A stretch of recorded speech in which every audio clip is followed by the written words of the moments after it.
dear students. How are you all today? Feeling good, I hope. Je m'appelle Salvatore. My name is Salvatore. Merci beaucoup. That is, thank you very much for your attention here in my class. I'm so happy for this chance to re-experience my younger days with you all. Do you know what Salvatore means? It means savior. So just imagine, I'm here to save you from spooky new languages. Funny, no? That's right. My classes will teach you about various languages from different regions. You may say good morning or hello as a greeting, but people from elsewhere may say bonjour or salut. I've heard there's even a popular streamer out there who smashes several languages together and says hello, hola, ciao, and bonjour. There are so many regions out there in our world, and each can have their own unique languages. Gracias, merci, Gigi, arigato, danke. These all have the same meaning. Can you guess what it is?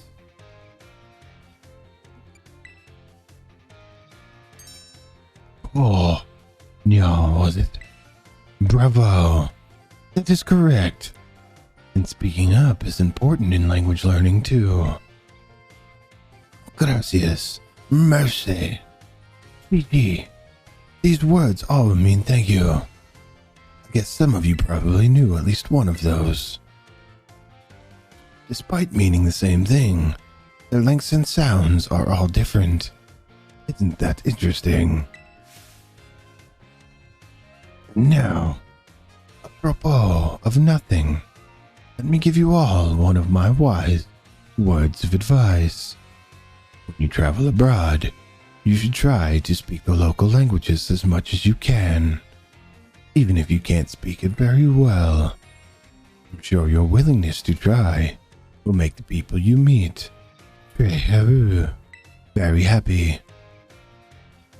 Honestly, from my experience, just being able to say hello, delicious, and thank you in the local language will get you pretty far. For everything else, just pretend you're Mr. Mime and gesture away. Oh, there's that pesky bell. I guess that's all the time we have for today. Well, adios, matane, la prochaine. See you later, everyone. I don't know why I went that voice. I really don't. I don't know. It just seemed to fit. Seems like a very direct kind of person. Salvatore.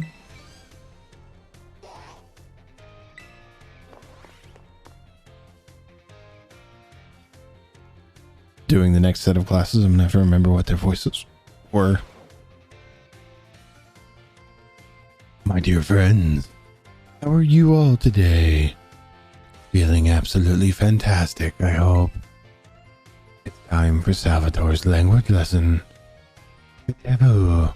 Great. Are you ready, everyone? You can answer with yes. Oh, oui. Oui. C'est super.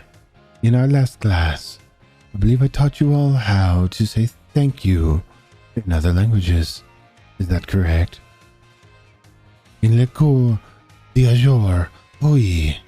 Today's class, we will learn about a certain word, sure, to make people happy when you use it in your travels abroad. What word, you ask? Well, you have to guess. Delicioso. Hoshi. Bueno. Can anyone tell me what these words mean? Correct. Fiesta super. I knew I could count on you. Delicioso, Hoshi, and bueno. All of these words mean delicious. Using the local word for delicious at markets or restaurants is sure to get a big sourire, a smile from whoever you're talking to. It'll make communication go more smoothly. I guarantee it. People love it when someone says the cuisine of their homeland is delicious. Who wouldn't be happy to receive such a compliment? And now, apropos of nothing, let me give you all one of my wise words of advice. The first step to smooth communication is to compliment the person you're talking to. After all, it's not very likely that a compliment would put someone in a bad mood. This does not only apply to people in other regions either. It's the same for all of you as well. You can put this tip to use with your classmates. How about you all try complimenting each other after class? I will bet it will make for an ambiance, a sympathique, a more friendly atmosphere. That's all for today. See you all au prochain cours. Next lesson, that is. Adios, matinee.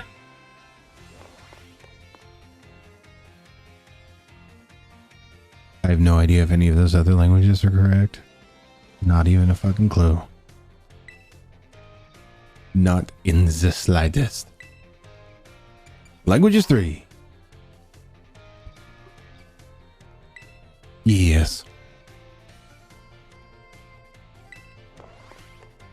Let's do it. This is going to be like a super long ass episode. My dear friends, how are you all today? It's time for another one of Salvatore's language lessons. Hello, wait. Are you ready? Êtes-vous prête? Are you ready?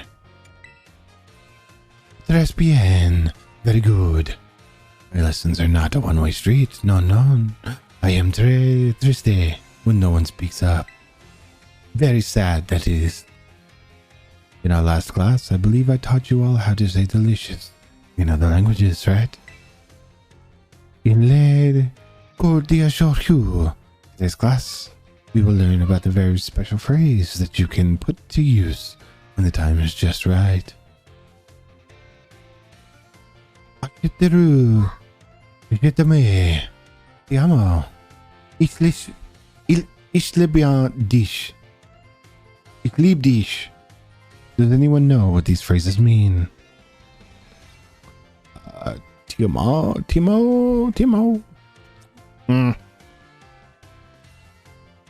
Shitaru.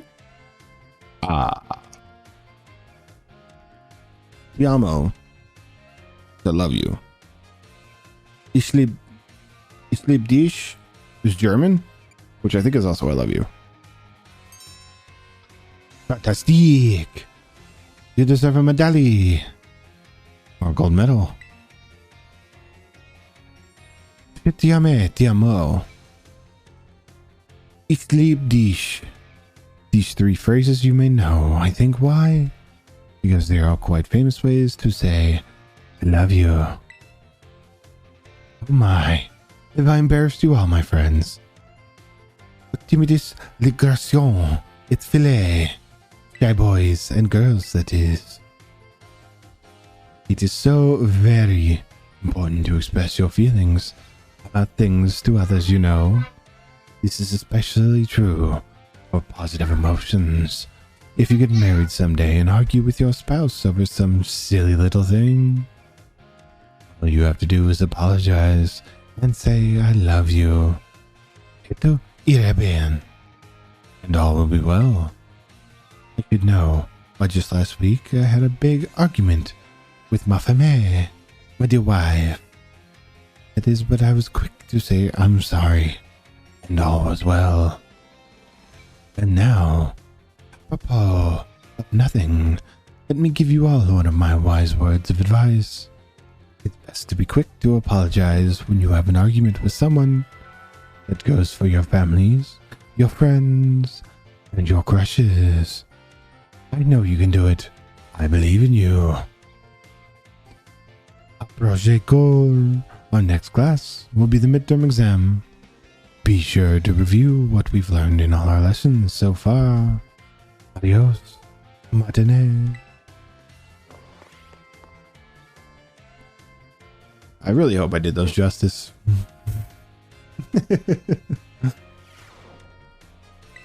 I have a feeling that I kind of butchered them. Midterm.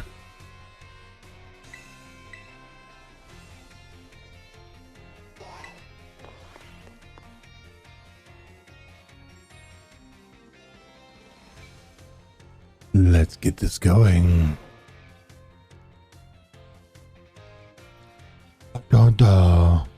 Today we take our midterm exam. Détendez-vous. Relax. That is, and do your best. Êtes-vous prêt? Are you ready? Let's begin.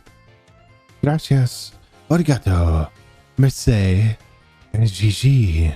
All share the same meaning. What is it? Which of the following means delicious? Which of these phrases doesn't belong? Time to eat. When speaking with a person, what is the first step to smooth communication?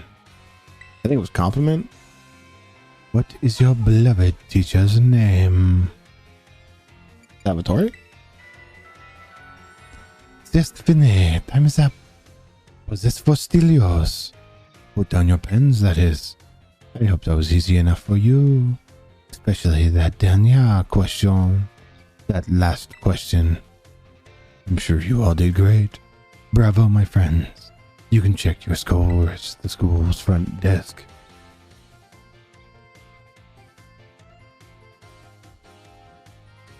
I'm not confident about that one in the slightest. Oh, nice. Alrighty, cool.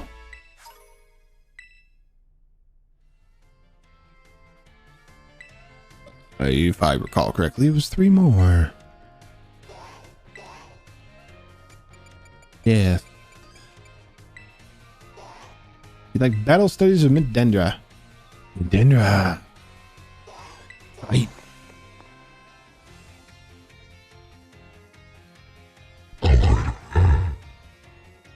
That is absolutely bonkers. That is way too nuts.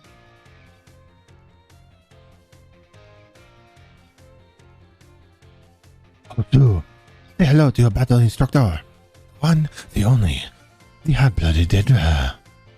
Otsu is a karate thing, by the way. Look it up. My age, 25. My hobby, working out. My type, well, Starbucks. Strong and muscular fighting types, of course. That's all for my introduction. As for my class, this is where you all get to learn the nitty-gritty of Pokemon battling. We'll start with the basics, so that no trainer gets left in the dust. Even if you're new to this stuff, have no fear. Leave it to me and my muscles and you'll be pros in no time.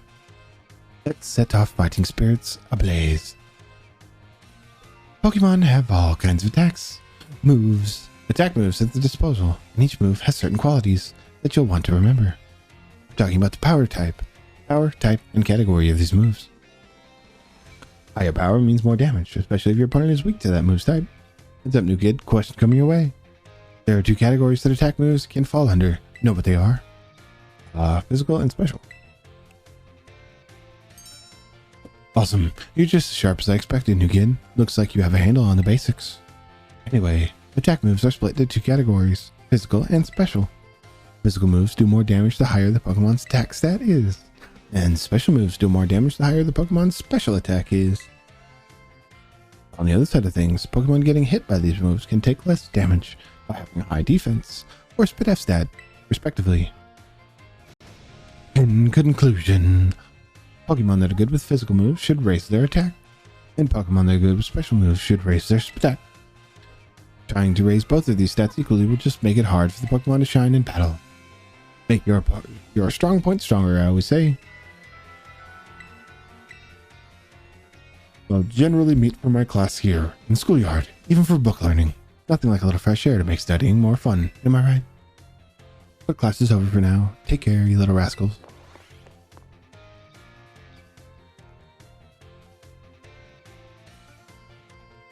Probably one of my favorite classes was an outside class. I think it was psychology, actually. Nope. Nope. No, Jacques. You can wait.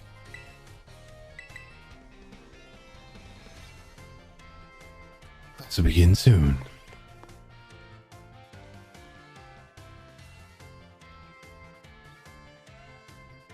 I'm going to speed through some of these last ones because this is getting really long.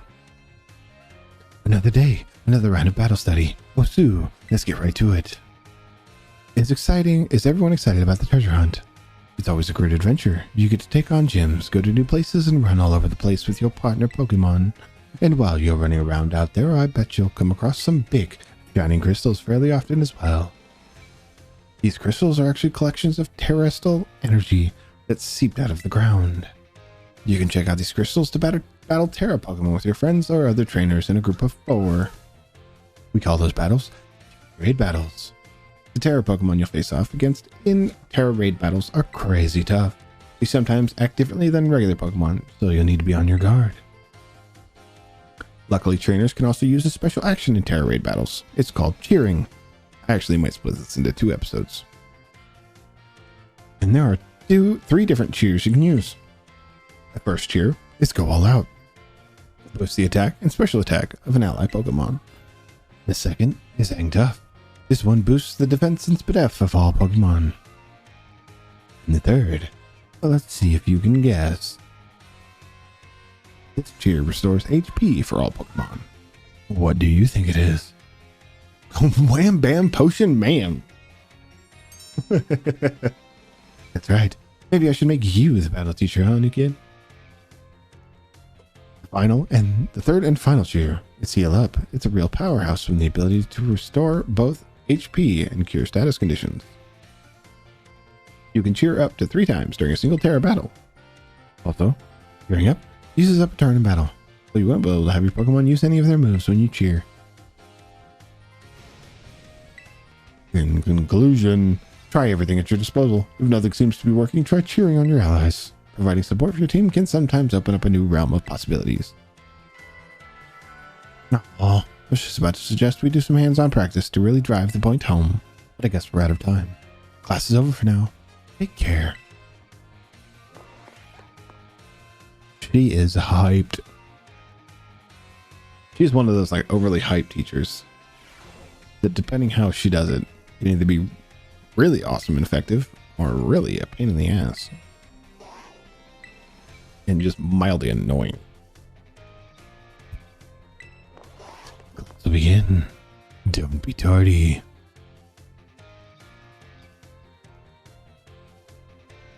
Doom, doom, doom, doom, doom, doom, doom, doom, doom, doom. Another day and another round of battle study. Oh, so let's get right to it. Last time we learned about Terra raid battles. Did any of you have a chance to try them out? Terra Pokemon are super strong, and the more difficult ones, we will use an even tougher tactic that you'll need to deal with. I'm talking about their Terra Shield.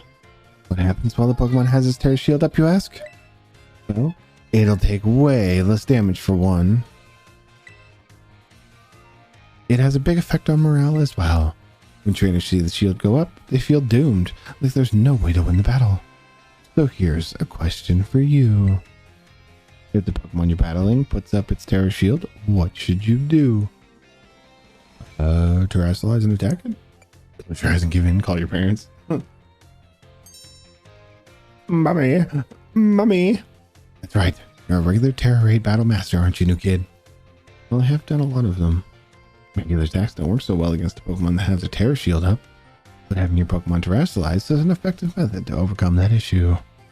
A terrestrialized Pokemon will do more damage to shielded Pokemon, especially if it uses moves that match its Terra type. Dealing enough damage to a Pokemon with its Terra Shield up can destroy the shield. and break that Pokemon stance. This means that it is important to properly time your terastallizing and Terra raid battles. Here. In conclusion, as they say, fight fire with fire and Terra Pokemon with a Terra Pokemon. Be sure to work together with your teammates to smash through your opponent's Terra shield. Oh man, I was just about to suggest we do some hands-on practice to really drive that point home. But I guess we're out of time once again. Next class will be our midterm exam. Aim for a perfect score. To us soon.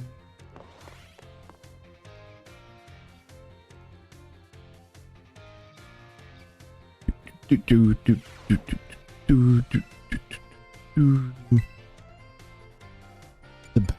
midterm. Are we gonna fight, or is this another test?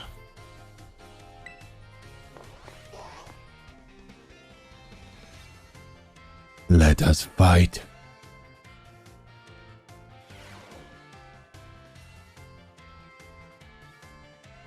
Sorry to all of you who went to the schoolyard first before finding the right room.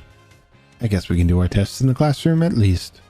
It might be hard to write your answers out on the field. Alright, time to put on your game faces and do battle with those test sheets.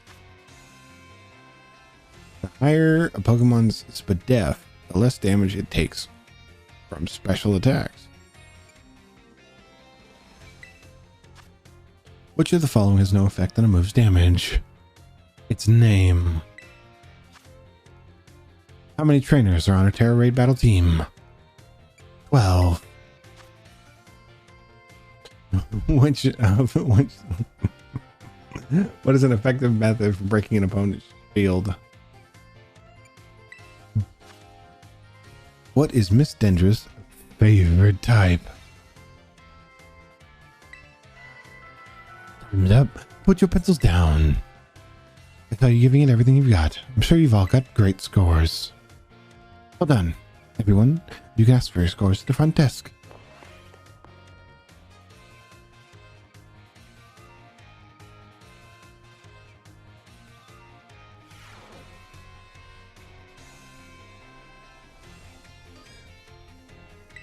Give me my answers.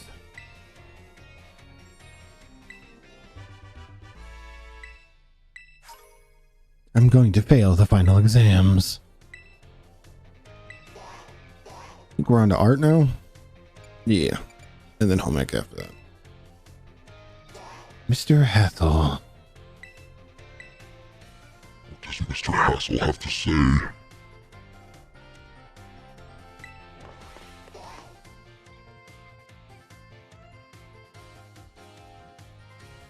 What does he have to say to me? Greetings, I am Hassel. I am Megatron.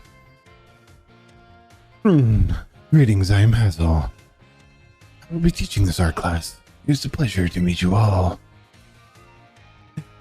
Let me be candid for one moment. I imagine that many of you forget all that you learned in this class once you graduate. After all, you don't need even a basic understanding of artwork, much less a refined appreciation of beauty. For most exams or jobs. So was my class a waste of time for you then? I think not. At least, I certainly hope it isn't. Think for a moment, all of you. What is beauty anyway? What makes something beautiful?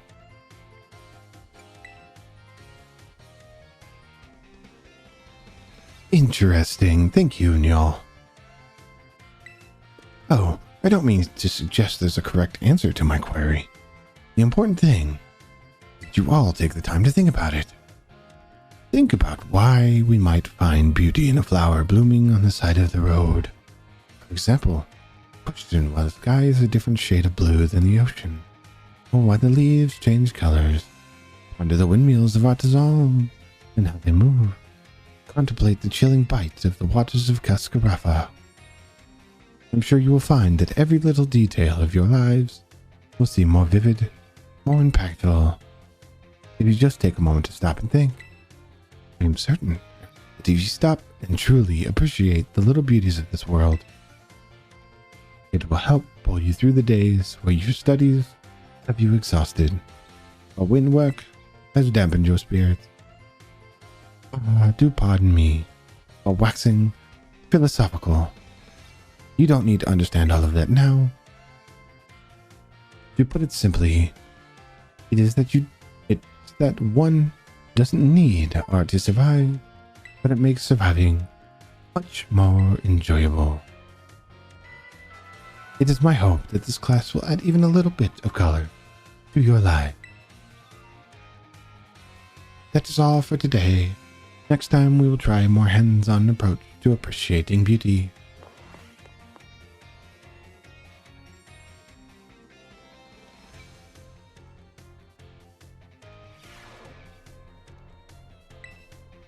That was an easy class, and I shall be on my way.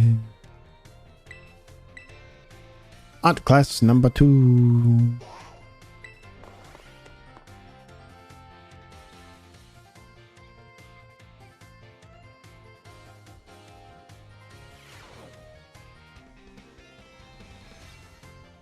Hello class, it is I, Hassel, yet again.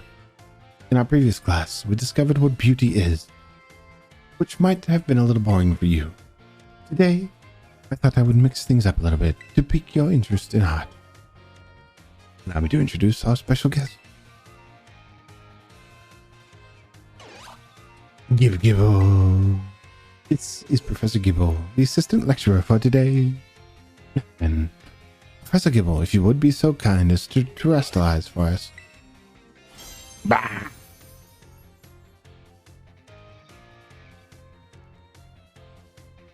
I am a chandelier.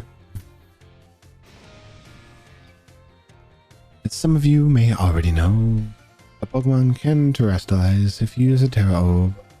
Normally, Professor Gibble would be of the Dragon type, but by terrestrializing, it succeeded in changing its type. So class, what type do these lovely glistening flowers above Professor Gibble's head represent? Excellent. Full marks for you. These beautiful flowers blooming above Professor Gibble's head show that it has now become a grass type. The shape of the Terra Jewel above a Pokemon's head depends on what the Pokemon's Terra type may be. To summarize, if an opponent's Pokemon terrestrializes during battle, observe a Pokemon's Terra Jewel closely to see which type it has become, and choose effective moves accordingly. It is my sincere hope that today's lecture will help you all achieve beautiful victories. The terrestrial phenomenon is indeed a fascinating and deep subject to discuss, but that is it for today. Thank you, Professor Gibble, for your help. Glam gib. Glam glam glib. Munch munch.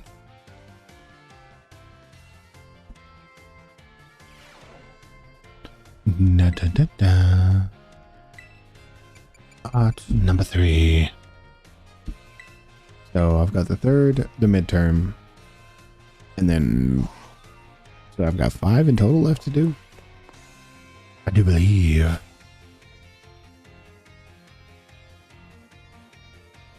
Yeah, I'm just gonna split it into 2 parts. Cool craft. Hello class, it is I, Hassel, yet again. I've been told that my previous lecture about the terrestrial phenomenon was very well received. Thank you all for your kind words. In fact, Miss Dendra specifically requested that I impart even more battle knowledge to my students. So, today I have decided that today we will take another look at how a Pokemon can terrestrialize. Gibble. And of course, here is Professor Gibble to help us out. Now then, Professor Gibble, if you would be so kind as to terrestrialize for us again.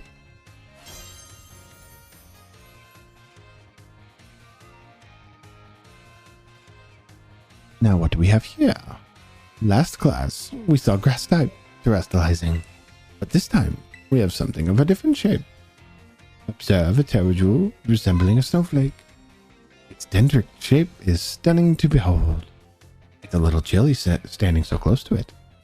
So, class, what Terra type do you imagine this jewel might represent? Excellent. Full marks for you again. The reason there's a snowflake shining above Professor Gibble's head is simple. It is now an ice type. And Professor Gibble is currently the ice type. Ice type moves would not be very effective against it, keep in mind. Usually they would deal quadruple damage to Gibble. Now here's some trivia about snowflakes. While snowflakes come in many different shapes and sizes, most are classified as hexagons. Just think of it. Snowflakes fall from the sky taking similar shapes without anyone saying they must. Do you feel the great mystery of nature? The beautiful enigma we live in? This is a bit of a tangent. Mr. Jacques' glasses are also hexagon, aren't they? I almost forgot to mention that you can change a Pokemon's Terra type at the Treasury Eatery, located in Medali. Though I must say, the cook there is a little prickly. You need to get on her good side if you want to help her. Now, come. Prepared for next class, because it's time for your midterm examination. Thank you for today, Professor Gibble.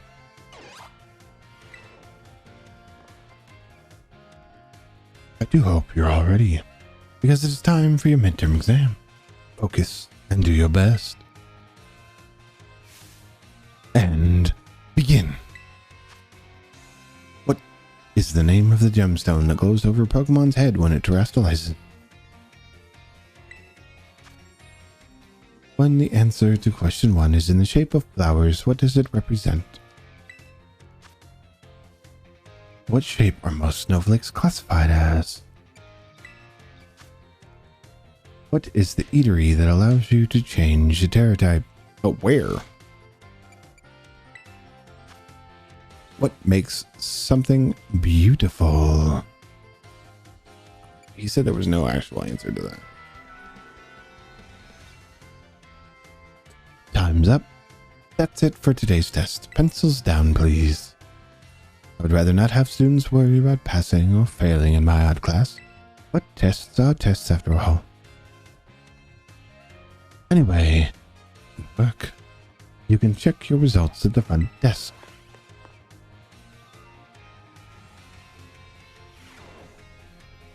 It feels great to get a test out of the way, doesn't it? I want my results, woman.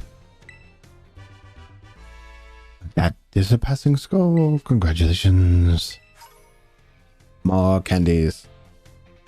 Candies.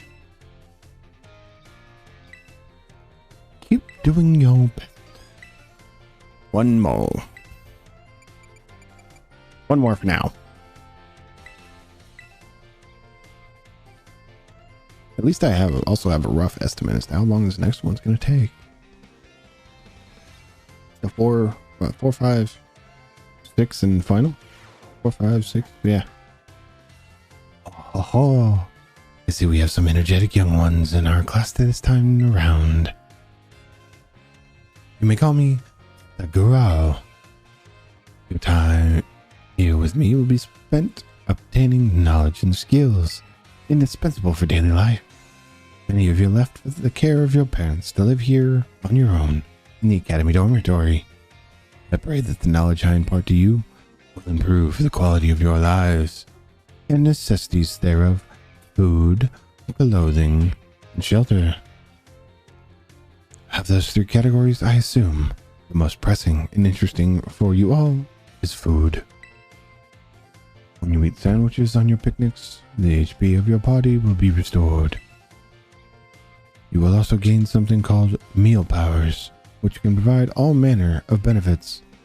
For example, these powers can make Pokemon easier to catch, or increase the experience points that your Pokemon receive. I think you will also find that the breadth of these effects can be expanded by crafting sandwiches with herb flavor. What's more, there is a certain something that is particularly important if we wish to receive meal powers with even more helpful effects. Let me see. Master Nyal, tell me, what must you keep in mind to receive even more helpful meal powers?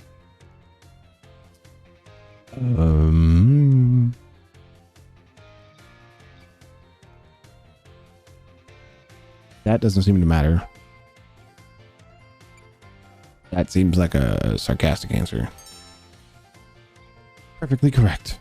Perhaps you were already aware of this fact from having helped your family with cooking at home. Your choice of ingredients, including both fillings and condiments, is an important factor in gaining even more helpful meal powers. For example, using sweet ingredients in your sandwiches may help you gain an egg power. Including numerous bitter ingredients, on the other hand, can gain you item drop power. Learning to aim for specific effects when crafting sandwiches will also certainly make your culinary endeavors more enjoyable. Please be aware, however, that you can also receive meal powers by eating at restaurants, because they know what the hell they're doing. I must say that I would feel the utmost joy if you all learned much here in my class and came to better understand home economics. Our time together has come to an end today. I bid you all a farewell. Yes, I want more classes. Give me the knowledge. Yes. Senor Sakura. Put away your phones. It is time to be in class. In our last class, I believe we talked about the effects you can get from food on your picnics. You can receive meal powers and even restore HP for all the Pokemon in your party. It is truly a convenient means of healing your Pokemon. I forgot about that actually. Unfortunately, as I am sure you are aware, it is not suited for use in battles when you cannot make food or when you wish to restore HP quickly. In such times as those, you should make use of healing items, such as potions, which you can purchase from Pokemarts or at the school store. Healing items are immediately effective and can be used anytime that you can open your bag. They are, however, consumed after one use. Potions restore 20 HP. The Super Potions restore 60 HP. And Hyper Potions restore 120. The pricier the item, the more HP it will restore. Keep in mind how much money you have when you are stocking up on these items. However, unforeseen happenings are an inextricable part of traveling from place to place. Imagine, if you will, the following scenario. You find yourself with injured Pokemon, but you have no Potions. You are out of sandwich ingredients, and there are no Pokemon centers nearby. Tell me, what should you search for when in a perilous situation with no way to heal your Pokemon? A teacher. Perfectly correct. I see you are well learned in survival techniques. If you see something shiny on the ground, it is actually an item that has been dropped there. You may be able to find a restorative item, such as Oranberry or Podion in this way. You can use the R button to send out your Pokemon to pick up such items as well. And then there are berries, of course. Berries, by the way, aren't like items from shops. If you let your Pokemon hold one, it will decide on its own when to eat the berry during battle. Letting your Pokemon decide this timing for itself can be quite interesting. At any rate, if you find yourself in need of healing, I suggest that you look around for shining items on the ground. If you can't find such items, there are other methods you might employ for healing your... but I see the bell demands that topic to wait. Good day. Well then.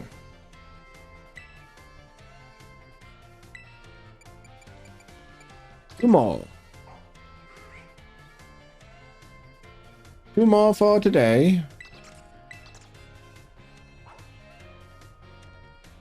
So begin soon. Put away your phones.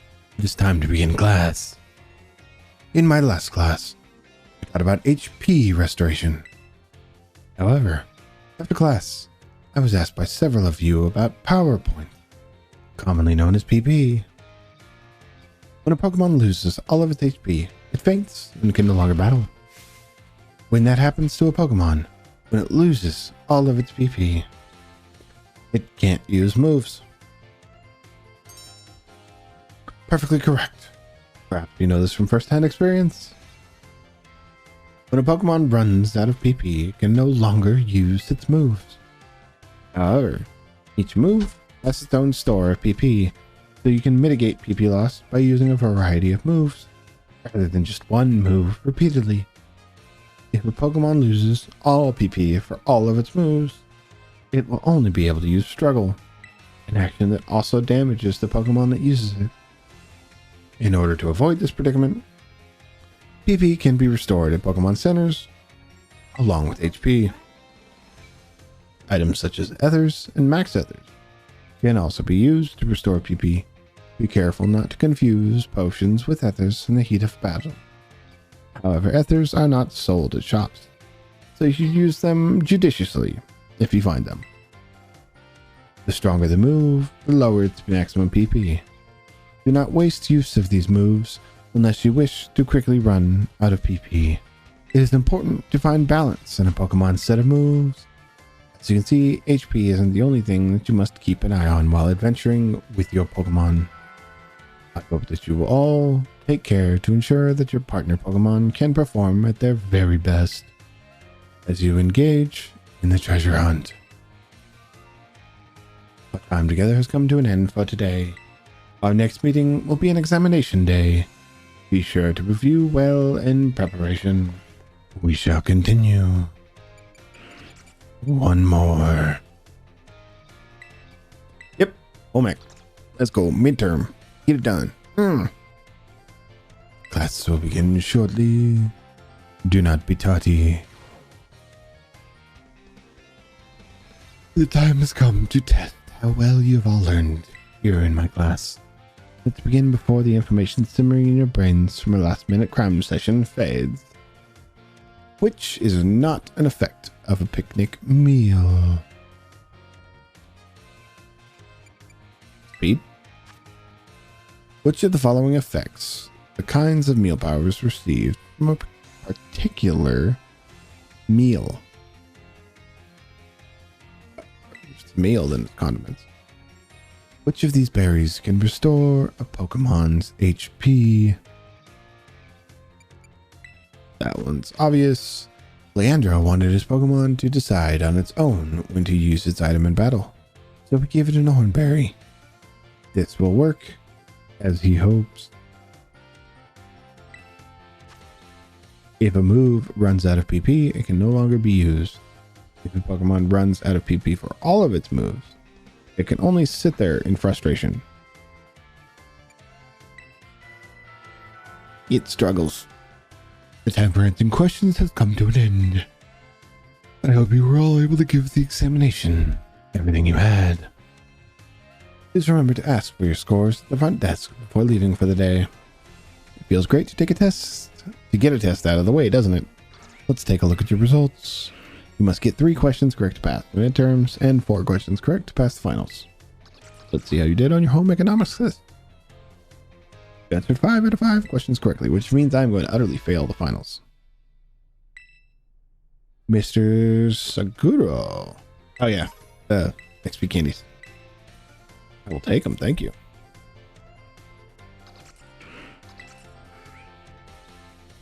Well, it would seem we are all at the same.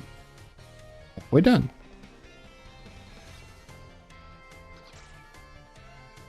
Mr. Jacques said the students for the school trip would be around here. Yeah, no, that's DLC. I'm not doing that just yet.